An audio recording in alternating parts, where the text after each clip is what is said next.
We have another 10 minutes before we open the roundtable for discussion. May we have Dr. Paul and then followed by Ravi to give their remarks, please. Thank you. If I can speak from here, 10 minutes, I just give you a gist of, can I have the slides up on the, do you have something that given by TI? But, okay, yeah, okay. Many of you know about this slide. First thing is, I think if you have signed the pledge, which is a good thing. First thing is that, you know, 3 years ago, I talked to people about the pledge, and I spoke to many CEOs, and the indication I got, I'm talking about local companies, I got a hostile reception. Because first thing is they say to me is that, you are asking us signing a pledge, are you saying that we are corrupt? You know, so this mindset is there, you know, and it says that even that, you know, our company, corruption is part of a competitive weapon. I will not sign any pledge unless my competitor sign first, you know, so it goes on, nobody signs, you see. So today, it's a cultural change that has occurred. The reason why signing a pledge is very important is because first thing is, I hope when you sign a pledge, it is your CEO and the board has approved it, not just you who sign it. Huh? if just you sign it, you have a problem. You will not be able to carry it through. And of course, and then when you sign it, you have to make a self-assessment, which previous presenter has provided a way. But I want you to understand the term corporate integrity system. In Malaysia particularly, we have a lot of material about governance. BERSA, the governance, the guidance, the sustainability development, SSM recently came out, and SC, the blueprint. So the roles of board, independent director, their fiduciary duty, everything is there, but they are not integrated. They are not integrated.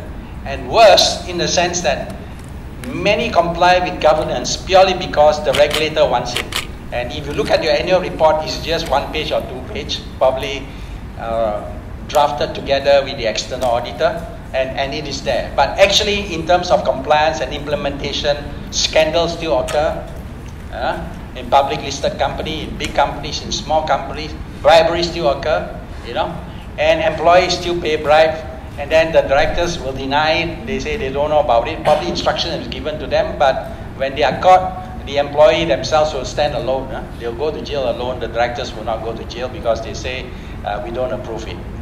All right, I'm just giving you that scenario. So it's important that when you move the next step, you got to do it in a very holistic and integrated manner, including involving the top to the bottom.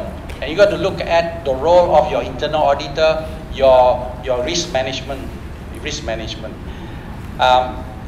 Next one is you close the gap. You make assessment, you close the gap, and you adopt business principle. Straight away, I won't ask you to put up your hands. I just ask you one question. Do you have this business principle which say, under no circumstances will we pay bribe? Do you have that? I assure you, 99% of you don't have that business principle. Am I correct? With the exception of multinational, all right? With the exception of multinational, right? Because their laws of which they operated from their country is very, very strict. You know, very, very strict. But I'm sure all of you who have signed the pledge, you don't have that single business principle in there. All right, so maybe you go back, the first thing is you ask your CEO, says, can we have that business principle? No? Okay, I hope you still keep your job then.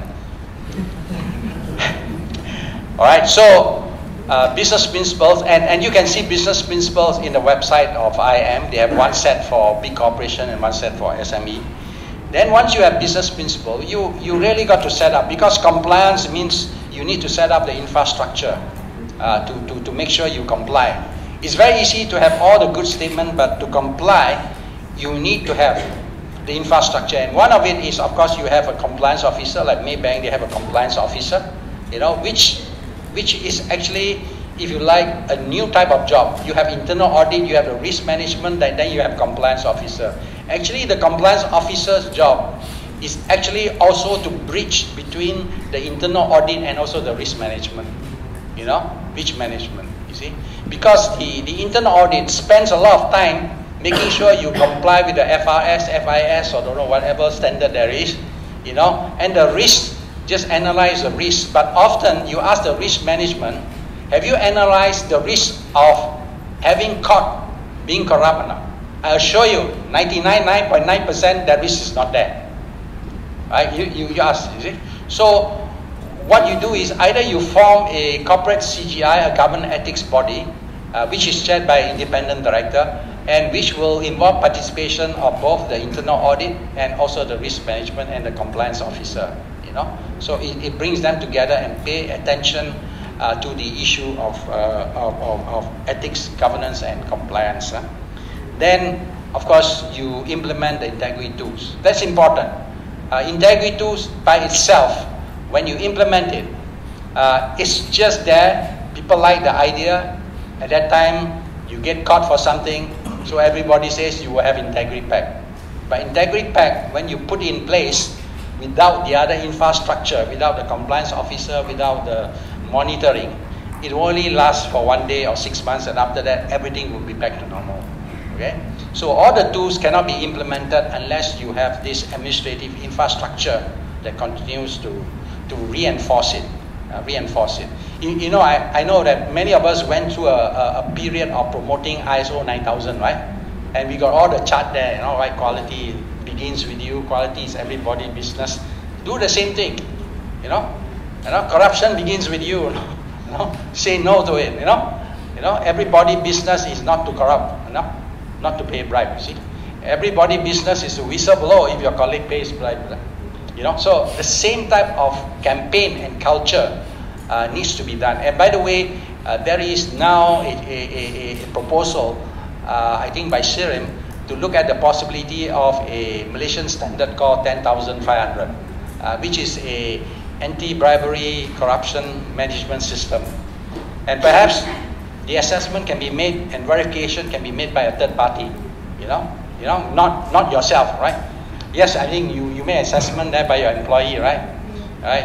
But also it will be good, maybe a time will come where we develop a whole community of assessors of verification to verify according to a certain standard called 10,500.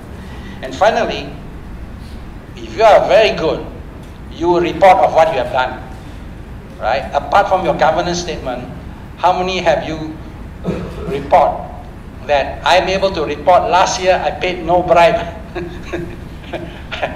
I mean, you got to report very specifically. We signed a 46 integrity pack with all the suppliers. We now going to the second level supplier, third level supplier, etc., etc.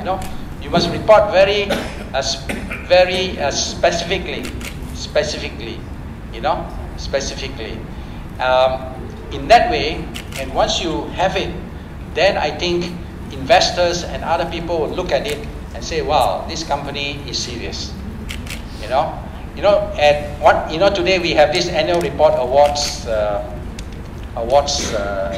scheme. I think that's done by MIA and maybe CPA also. But you look at it, the annual report on governance doesn't include issue of integrity and corruption. No anti-bribery policy. And I assure you, if you put a weightage on anti-bribery policy, a lot of demonstrate the way Malaysian company will fall below the passing mark. It's just not there. It's just not there.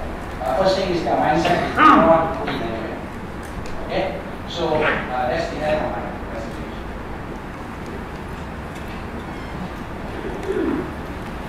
Thank you very much for this certified degree program. So currently, Maka is under CIC is undertaking the certified degree officer program, whereby based on the National Directive that was recently launched. The Maka, the directive is currently that every organization is mandatory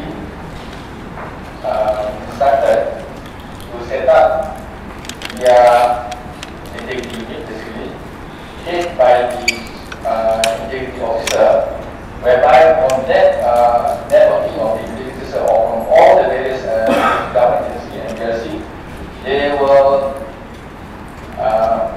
make up the networking of the integrity reporting to the CIDC and to the various reporting agencies that are yet to be set up. So basically, currently we are doing the first training program of the officer from all the various agencies and also from GSCs. And the program is intake is January intake and July intake. So from this, we hope that the curriculum that we have developed so far will be sufficient enough to cater for the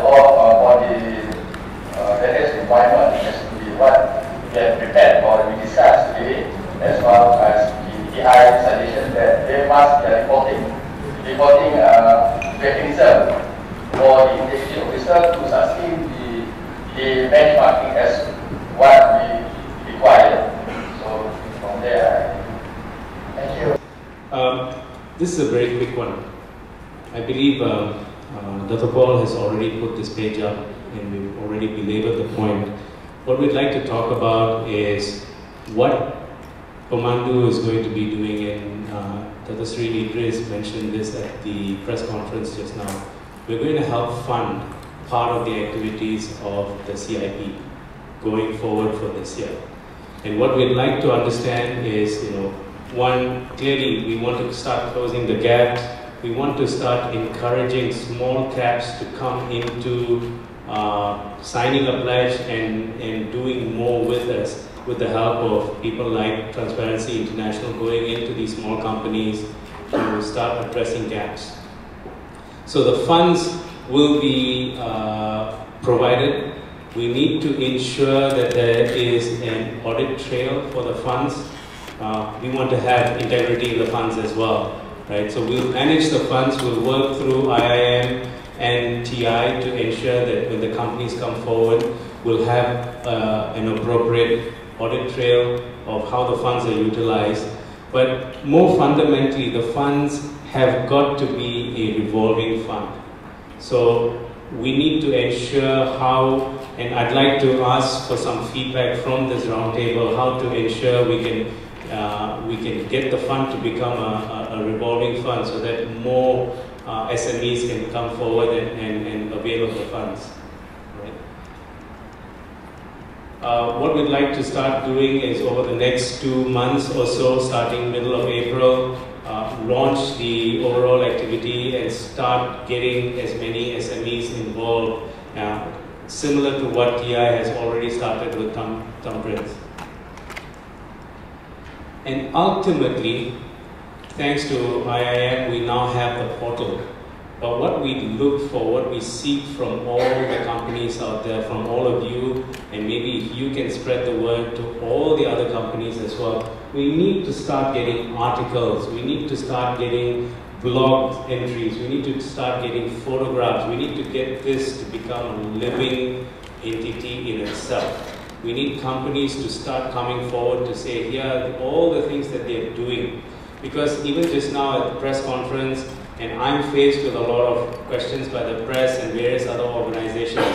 So what if you've got a CIP, right? We need to get people to start and direct people to this website to say, look at all the activity that we already have. And then we need to pick from the website and go to the media on a regular basis to tell the nation that integrity is beginning to get a life in itself. Right, through this entire activity. So we need to start having more events. We need to have people contributing to the website.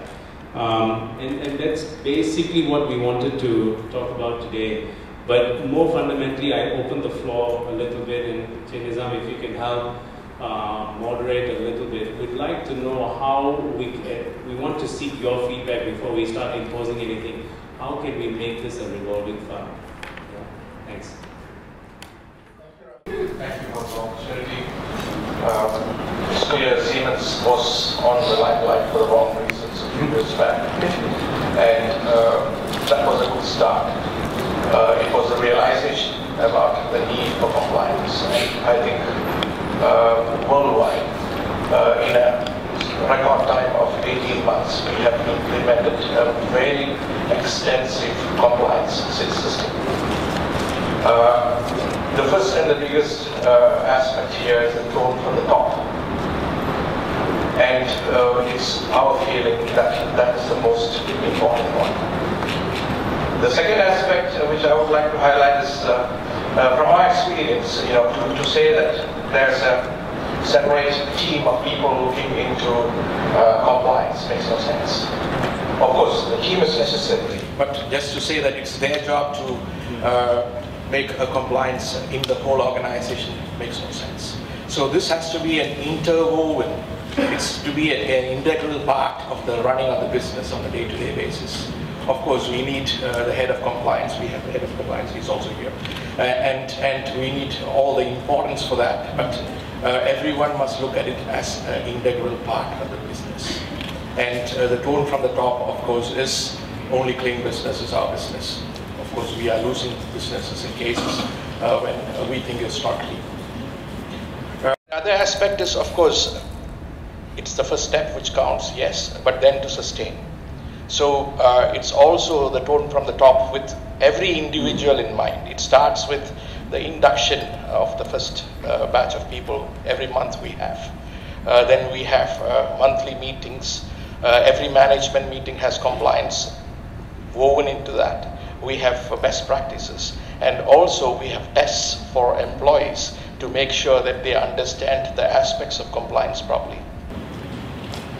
Last but not the least, I think I would like to share one best practice which we have, which is of very big importance, and I think it's a great stuff which we have, and that is the e-tool. We have an e-tool for various aspects, but I would like to bring up here that we have e-tool for business partners. And this tool basically, first of all, provides the transparency. A lot of people are involved in evaluation of this input in the tool. So it's not possible for one or two people to just jump in and take decisions.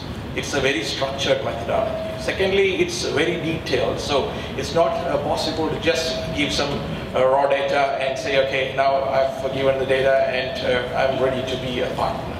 So this kind of extensive and systematic, sustainable database creation and also evaluation of the inputs of a supplier or a business partner extended would really help every organization to get and sustain the compliance levels which are expected.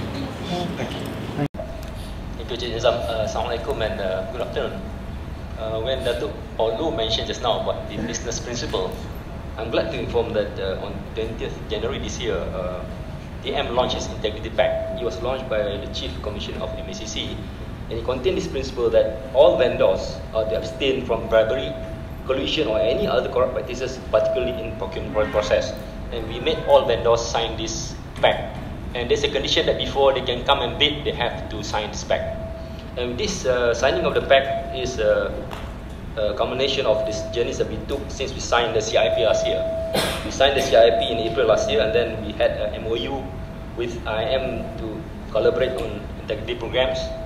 And so we have this internal program, Bicara Integrity, for our management. And also our CBE. We have a code of business ethics which we developed in 2004. And 2010 we rendered into e-learning, where every staff can click in and take part in the exercise. All the 27,000 staff we have. And just yesterday we had a board meeting, and we are fortunate to have the presence of Dr. Muattab and Professor Dr. Syed Abdul Hamid to talk about corporate integrity dialogue. We thank you all very much for sharing your thoughts on integrity, and this is our latest initiative together with IIM to instill integrity at all levels, from the board until the lowest level staff. Thank you. Terima kasih Tuan Pengerusi. Okey, as far as TMB is concerned, bagi apa ni, for integrity purposes kita dah buka unit integrity dan kepatuhan. Untuk makluman Tuan Pengerusi, kami tengok di sini, saya tengok di sini, kita banyak buat toolkit, processor semua kan. Banyak dokumentasi ke arah untuk mencapai integrity. Tapi apabila saya dihantar ke TMB, I did not have the time to have all this toolkit. Even though we did do the process and so on, but we went for the action. We arrested about 50 people trying to offer us bribe. And then the total amount of money came to about $700,000. So far we are still going on with the help of MACC, of course. So that's what we are doing it lah. So at the same time we are trying to do all these processes and so on. So we don't have the time to wait for this. Thank you. Very honest. Please, ma'am. Yes. Yeah, my name is Cheng Ting. I'm from Citrine One. We are a public relation consultancy firm. I would like to share more about my own experience. Maybe you can help me out here. Being a consultancy firm, we usually need to sign a non-disclosure agreement with our clients. Now, I noticed that you already have a Whistleblower Act. I would like to know how can we ourselves be protected, because by signing a non-disclosure act, whatever we see or deem and whatever we deal with our client cannot be disclosed, even though we know that there are some who may offer bribes to other government agencies and so on and so forth. So at the same time, if you were to do and go ahead and blow the whistle, we are kind of like we are not abiding by a pledge that we say non-disclosure to our client. So in terms of law and whatsoever, how are we going to be protected? That's one. Secondly, in the marketing communications field, we have seen a lot. Some clients ask us to help them to go for certain awards. For us, because we have signed a corporate integrity pledge, we always advise our clients that go only for those true ones that do not ask for money. But there are also clients who insist for us to assist them to go for those that ask for money. How do we go about doing that? Well, of course, it's either we tell our client, I'm sorry, I can't do it because I already signed a corporate integrity pledge and I'd rather lose this business. All right, but there are also others in the field. I mean, it's again competitive edge, whether we do it or not. But I think the most important thing is that we have signed something with our client, which is Non-Disclosure Act, which we will be bring to court if, let's say, we reveal anything. At the same time, if we go to Whistleblower Act, I mean, how do we protect ourselves? That's the dilemma. Thank you. Thank you very much. While Dato Mustafa is putting up his answers, we'll give him some few minutes to put his thoughts into it. Can I invite Miss June Maria from Mimos Berhad, because I caught you with the sweets. Because just to belabor the point that she has trailblazed integrity within Mimos in as far as infrastructure of it. I think now she's on phase 4, while everybody else is still at phase 1 or 2 as it is. Please, June, if you don't mind. Thank you. Yes, Assalamualaikum and a very good afternoon to all of you. My name is June Maria. I'm from Mimos. I have 2 roles in the organization. I'm the lead of HR. I'm also the program integrity officer. I think it is important to acknowledge the fact that because I'm a HR person, therefore I actually take it from a different perspective. Where a HR is concerned, it is a very different kind of world. I would also like to stress that. In Mimos, where R&D is the core work, we have a lot of scientists, we have a lot of technical people, and we also have the support group. To the technical people, 1 + 1 is 1. To the legal people, or sometimes to the procurement people, and where integrity is concerned, 1 + 1 is what you want. To a HR person, 1 + 1 is what is fair. And fair talk about humankind, fair talk about integrity, fairness is very important when we work with people. Legal justice versus social justice. What is on paper in terms of NDA, and what was my risk in signing that NDA and having to actually whistleblow is also being discussed.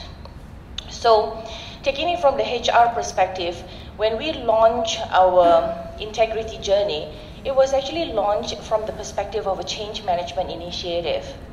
So from a change management initiative, we always say we must be fair to people. Change management meaning we have to help people to undo themselves. And we have this concept called LEO, learn, unlearn, and relearn. So from the change management perspective, when we start our journey, we say that we must have a master plan. First and foremost, to create the awareness. There are 3 vehicles in the master plan for the change management. The first one is communication. And from communication perspective, we create the awareness, rightly being said, spoken, endorsed. It must come from the top. Someone up there must set the tone. So that was very, very important, and we are very lucky that that was exactly what happened in MIMOS. The CEO believed in it, the board believed in it, the ministry believed in it. So we had very, very strong support in terms of creating the awareness. Second vehicle is about learning, and this is where we say, all habits die hard. Some people thought giving a 1 Mandarin for Chinese New Year, that's adat, that's culture, that's not bribe. Some people say, are you trying to bribe me? So there is always these gray areas that we have to deal with, yeah? And to use the second vehicle to provide learning for people to change is not easy. We always have to show them the importance of change, the importance of uncompromising integrity, and how that can actually translate to the success of the whole organization, therefore, success to the nation. So we use the soft side, yeah, that's the second vehicle. The third vehicle is what we call the rewards. Every time when we see a desired behavior, we endorse it with the rewards. It could be a pat at the back. It could be just another Mandarin oranges. Congratulations, you did very well. This is something to sweeten it up. Is it a bribe? Right? We very much use rewards because we believe that behavior should be endorsed every time when we see that that behavior is what we want in an organization. But having said that also, on the other end of the continuum, we also catch people when they perform certain non-compliance in our integrity journey. And when we catch people, we make sure that they learn. So we go according to our internal processes to teach people lesson when you are not complying to certain rules. So we always remind people continuously using these 3 vehicles of change management why it is important to continuously improve our behavior, being ethical, being upright, okay, do not succumb to all this godaan nafsu. How do I put that in English? What was that? Temptations. Temptations, yes. Okay, so it is a continuous journey. People come in, people go. Vendors the same. We have new vendors every time. I mean, how many times do we have to sign a pledge with them? They come in and go. So we continuously educate ourselves. Rightly put just now, okay, quality start from you. Integrity start from you. Doing the right things at the right place at the right time and walking the talk. So it is a never-ending journey. But what I can say has been quite successful is that the whole master plan has shown us that certain behaviors have now successfully been translated to reflect the total success of the organization. And nowadays in MIMOS, I am very lucky. I mean, this morning we had a town hall that integrity, when we talk about integrity, it's not so much of taking bribes anymore. It is not so much about theft. It is not so much about having drug addicts in the organization. But integrity is being discussed upon now as being designed into the technology, into the product. You know, we talk about technology where scientists say we shall not design something that can actually hurt humankind. That's integrity. So as we continuously talk about integrity, about ethics, the face of integrity actually changes. And that itself is very rewarding. Thank you. Thank you, Jun. The question on NDA. Dato', please. Thank you, Nizam. I think much has been said about issues of corruption, of course. Again, talk about integrity, we talk about compliance, we talk about accountability, transparency and all that. But coming back to the issues of, I like the word godaan nafsu just now, the temptation again. But in terms of the Whistleblower Act, it is really a straightforward issue. Get the person who wanted to blow the whistle to come forward. Do not let anybody knows about it. The issues now, whoever wanted to blow the whistle, they start telling everybody, I wanted to blow the whistle. This is not right. You see, I received complaints from a supposed to be whistleblower, and he put in his notes, copied the letter to so many people, so many parties, including, I don't know where he got this, to Prime Minister of China, which is not considered. If they wanted to blow the whistle, come forward to the MACC, and then we have to have a mechanism. Of course, we had the mechanism, the guidelines. They have to really, there must be a complaint, and then a specific complaints that there are, and all that. And then they have to sign. They're saying that if the complaint is on the issues of corruption, of course, the MACC will take that action. Will take the action to investigate. And if the case, you mentioned just about drugs, about other kind of offences, of course, we have to get his consent for this type of offence of information to be submitted to other agencies. Of course, we are not going to investigate issues of drug, but to a certain party, they wanted to MACC to investigate issues of loss in the organisation, issues of theft in the organisation. It's not the MACC. Of course, MACC will investigate issues of corruption and all that. I like to read here, since we mentioned about the issues of protection of whistleblower. Beside the Whistleblower Act, in our own legislation, we have that particular provision on that. The protection of informers and information. So please stay with me how it works. Where any complaint made by an officer of the Commission states that the complainant is made in consequence of information received by the officer making the complaint.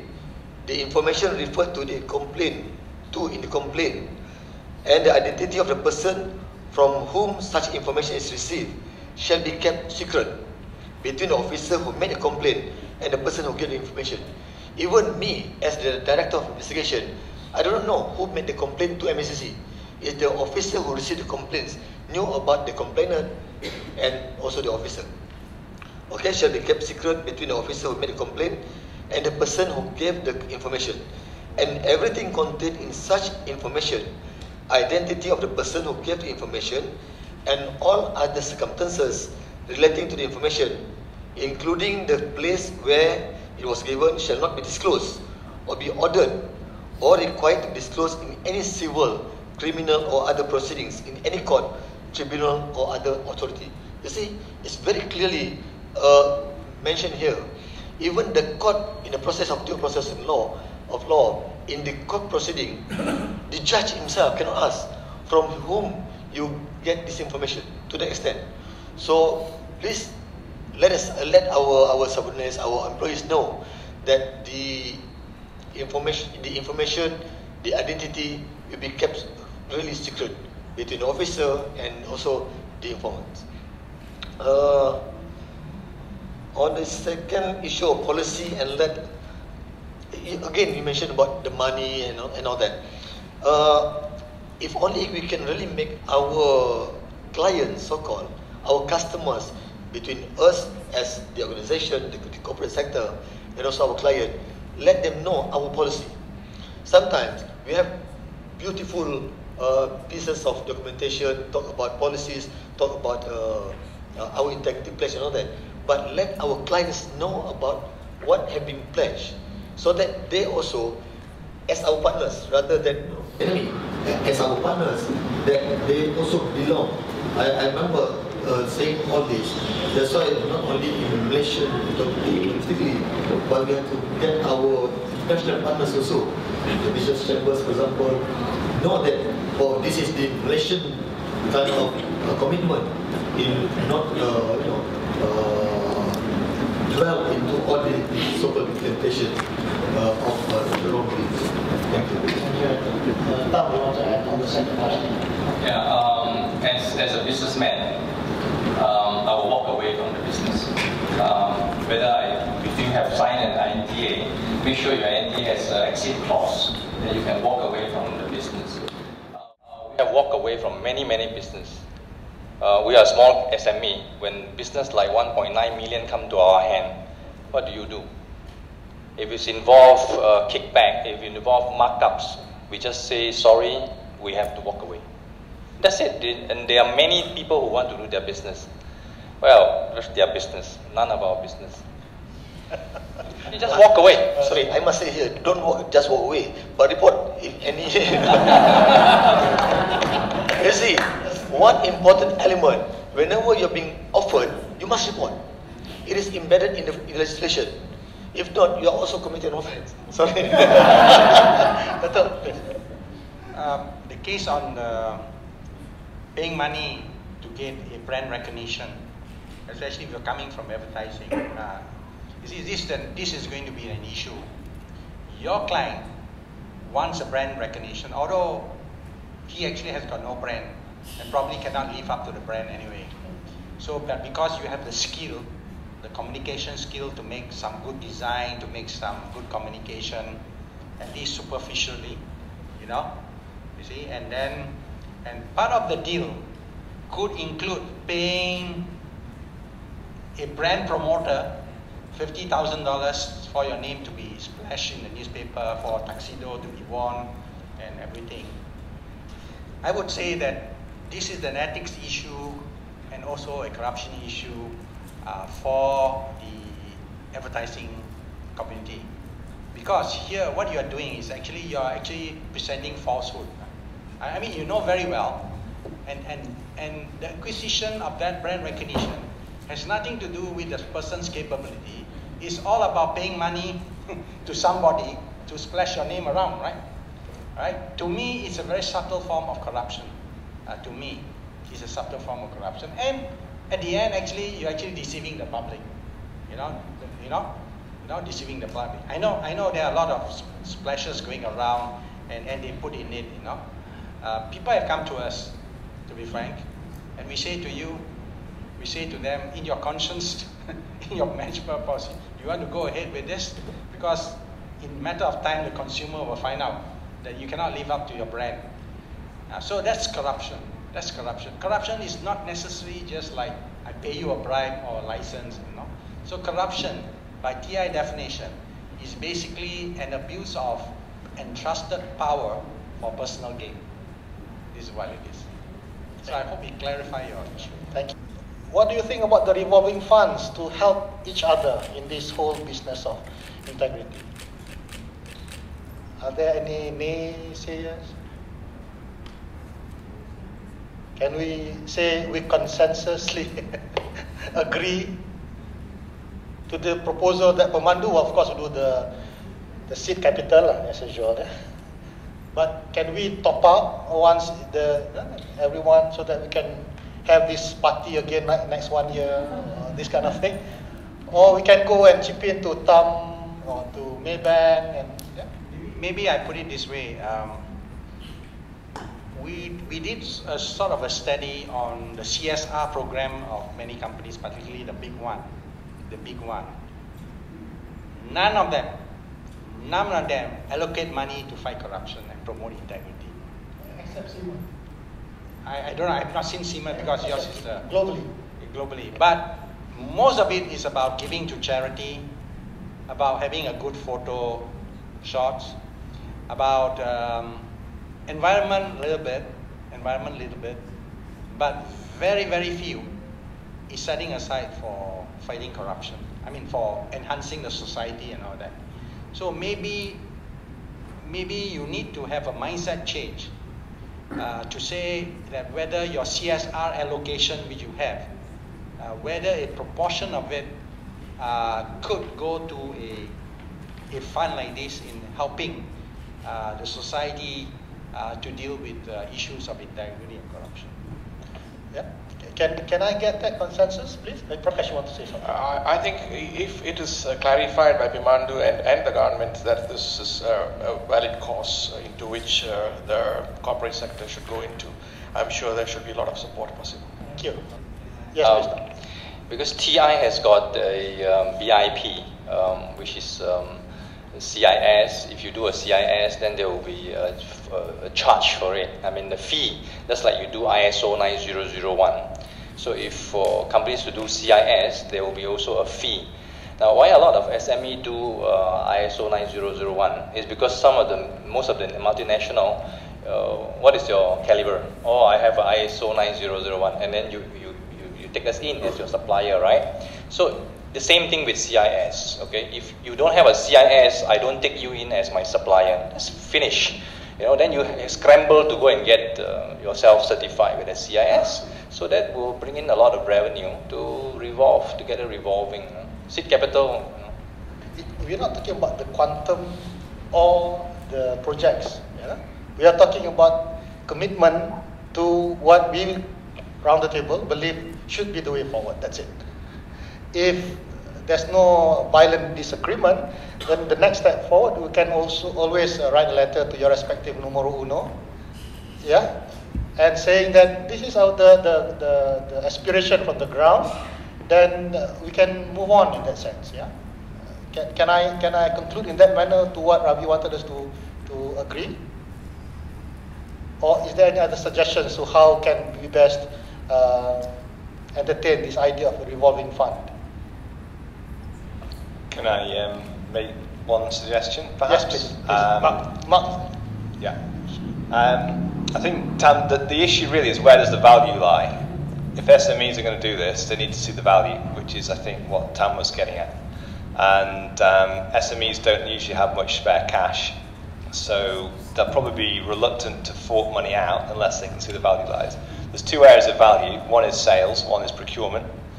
The integrity pack system tightens up procurement, so that's one area. The other area is sales, and maybe what would be useful to kickstart would be to have maybe a large multinational who says within 2 years all our suppliers have to have an integrity system, and that would be where the value lies. If you want to supply this multinational, you've got to have this in place.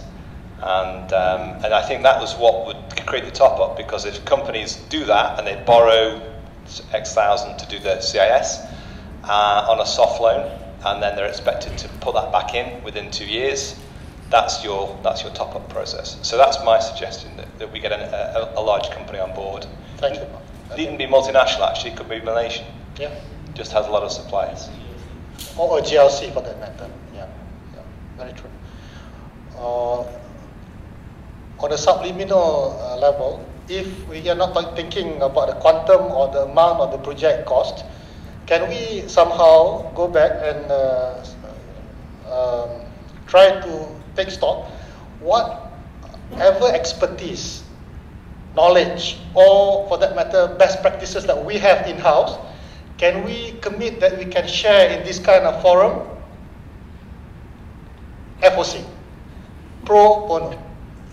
Around the table, we have MIM, Malaysian Institute of Management. We have Dr. Leong from Chinese Chambers. We have all the others. Can you go back and seek clearance from your parties concerned within and say, for whatever that you have, your own, yeah, expertise, knowledge, or best practices that you can share, so that we can do this kind of thing without thinking about how much do we have to cost all this expensive professional and institutional time, for that matter. Thank you. That's one from Siemens. I think you can go back to the Dato' Wahid, surely, yeah? And whomever that can go back and get others to help out, yeah? Eric, time is yours, and then I can call the prof side, please. Thank you. Yeah, thank you, Nizam. I think we one of the earlier company, and we participated in signing the corporate integrity badge. I think in Top Glove, we always believe that prevention and also education play a very important part into our employee, even to our supplier, our external contractor. So basically, just to share, with all the attendees, a few initiatives actually we have undertook. First, we actually set up a Top Glove Prevention and Anti-Corruption Committee. In short, we call it a TG-PAC. So we have this committee, which we actually carry out, duty to investigate and also, to take part, in promoting this anti-corruption initiative to all the employees. And also, we actually ask all our supplier and vendor contractor to sign, the undertaking letter. So far we managed to get around 1,000 suppliers, to sign, to send back to us. Every 6 months actually we impose. Every 6 months you need to sign back to us. So twice a year. So actually we should make it compulsory for all the supplier and all the contractor. To sign back here. And third, also we also initiated this TG-PAC alert, which we will send. There's a news script or newsletter on the corruption cases happen in Malaysia, in China, in Thailand. Because we have operation in Thailand and China.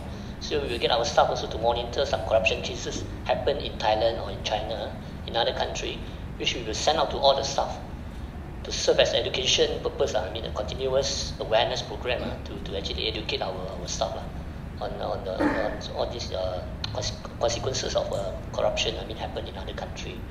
Other than that, also we also actually ask all our head of department, head of factory to declare their asset every year.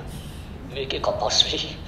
So all the head of department and head of factory, we need to declare our asset annually, and this actually will be submitted direct to the chairman office.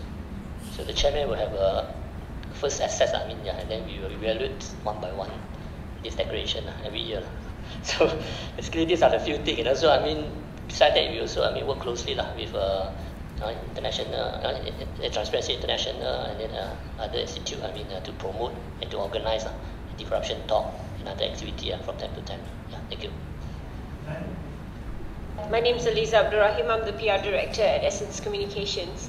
We're a company that is part of the WPP group, and ever since Essence was created and became a part of the WPP group, we've had internal integrity pledges that are led from the UK, and we've had to comply with this. So every single person, whether he or she is a junior executive or even an admin assistant, must sign an integrity pledge. And we have strict guidelines with what constitutes proper behavior in terms of working with suppliers, in terms of even signing contracts with larger organizations who are our clients. For instance, we look closely at the clauses, at what they demand from us in terms of the behavior. As a result of this, we now work with a lot of companies that are involved in FDI into Malaysia, because it is something that fits into with their own country compliance requirements. So on this front, I believe one of the key things that our clients have often surfaced in daily interactions with other entities outside, and we've had to advise our clients accordingly, is there seems to be a misunderstanding of the term sponsorship when it comes to activities, joint activities with other organizations. One of the key things is that when our clients look at doing sponsorship, they want to do something that does clear social impact or makes change. However, there will be partners asking for specific amounts of corporate sponsorship, and we always, because of the pledges that we've all understood and agreed and abide by, advise against cash contributions as such. The next is that we also find that when crucial, shall we say, conversations need to occur regarding differences of opinion as to what is appropriate in terms of contributions or in terms of shared activities. And there is a disagreement regarding that. We find that a lot of the non-private sector partners are reluctant to communicate and blow the whistle on the inappropriate requests. And it is always a bit of a quandary in terms of stakeholder relationships for our clients then turn to us for advice as to like, how do we treat the situation? And in our case, always we abide by the fact that we need to operate with integrity. If it does not fit the integrity requirements of your mother organization and the integrity pledges that we've signed, we cannot go forward with such a relationship.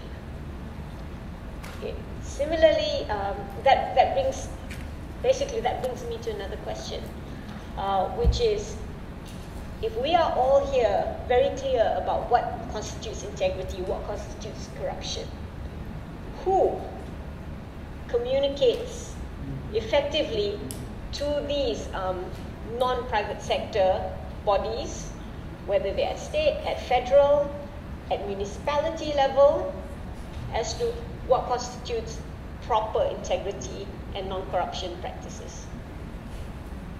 Thank you. That question, can I, the gentleman is missing.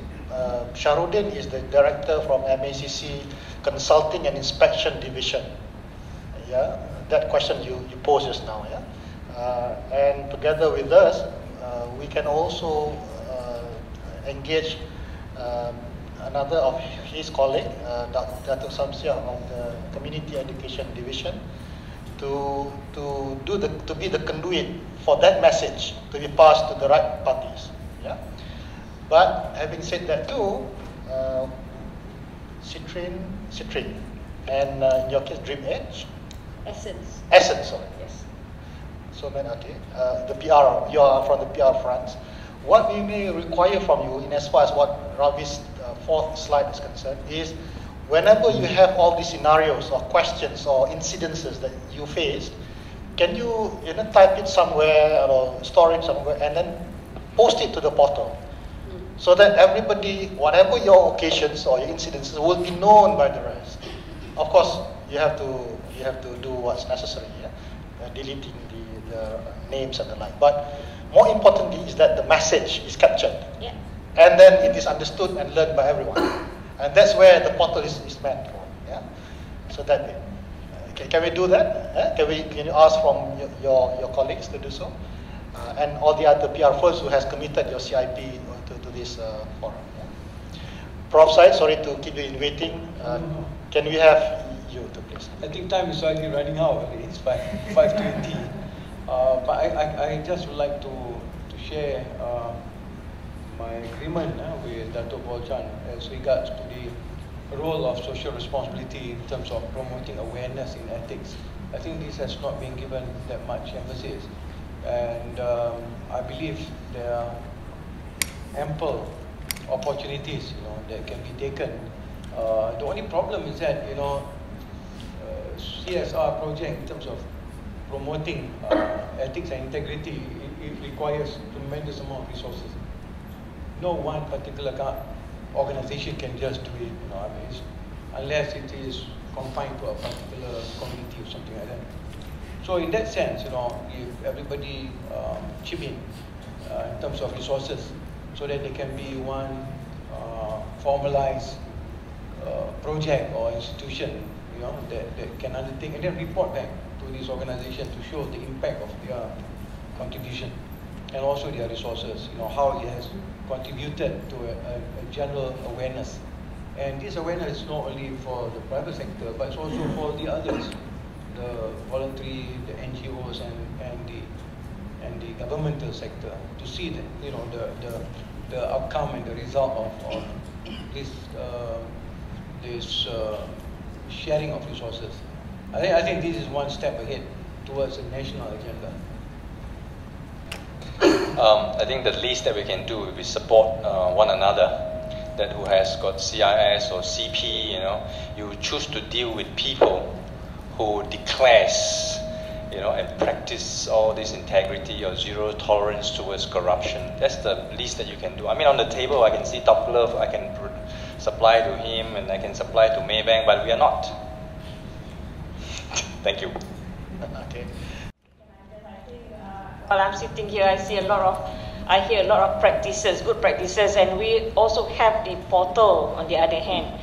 I think if you can allow maybe, I think the academics, researchers like us, to write case study on your organization, like then we can put up on the portal. I think that would be very good. Maybe just 3-4 pages kind of thing, because sometimes I think what is not happening, in the world of the internet is all the good practices are not being indicated there. I think if we can move forward and share this thing, that would be a good step. Thank you, bro. Last word from Dr. Paul Loh, please. One area I want you all to perhaps consider exploring, I think it's probably can be very, very effective, is to consider forming a coalition or collective action against corruption. By that I mean, for example, if you are in the healthcare industry, if you're in the hospital, for example, you get all your hospital people to form a coalition of healthcare services against corruption, and you bring on board all the stakeholders. Some can be your logistic people, can be the drugs company, can be the glove supplier who are supplying surgical glove, and form this coalition of collective action, and all make a commitment that we all go on the level playing field together with our supplier, our service provider, and we will conform with certain rules and we will not give corruption. Very clear. And if anyone has a corrupt practice, so to speak, and being caught, that coalition itself, you can agree with the rules that he'll be sanctioned. He'll be sanctioned. This coalition can be very powerful, but I've not seen it work in many countries, although the concept is there. A very good area is the construction sector, but very hard to get all of them to come in because that's the most corrupt sector. You know what I mean? But can you imagine, today we got the consulting engineers, we get consulting engineers, quantity surveyor, CIDB, all the contractors, all the electrical contractors, all the whoever, that supply the construction and say, we all committed to have this collective action and we meet. You know what I mean? So if they commit to that, then I think straight away, one sweep, I believe, that you begin to change the culture of each. TI is beginning to look at issues relating to this collective action and probably may start from each sector first. Yeah. So this is an idea for thought, and it could come from the banking sector, we come together. Yeah. If you are corrupt, you're not going to supply me, and neither will you supply to another bank, because your name will be made known. That is very strong sanction. And you see, people will only engage in corrupt practices if there's an opportunity and they can get away with it. The sanction it pays to do a criminal act. Okay, so once you stop that, then I think everything will be well. Thank you. Thank you, Dato'. Well said. You don't mean with Main Consult, do you? We have Main Consult here, whose chairman is the chairman of Integrity Committee in CIDB, Tan Sri Wan himself. Main Consult is one of the leading construction specialists. So ladies and gentlemen, around the table, can we give a round of applause to our presenters, staff, Eddie, Prof. and Bradley. And thank you again for coming together for our first year anniversary. It is a great pleasure for IIM to host this. Thank you again for the special appearance of our Director of Investigation of MACC. Very rare for him to be in this kind of forum. You can trade his handphone number after this. No more NDAs for you. Straight away he complains and thanks to all the others for making it happen. I think with that, Elise, the floor is yours, and thank you again. Thank you, ladies and gentlemen. Now we have come to the end of the session. Once again, we would like to thank you for your support and commitment to make this event a success. A gentle reminder, materials of corporate integrity, as previously presented in the roundtable discussions, is included in the goodies bag. Kindly return your evaluations form to the Secretariat at the registration table. Last but not least, I would like to invite everyone to enjoy the high tea which will be served at the back of the auditorium. We wish you a pleasant day. Thank you.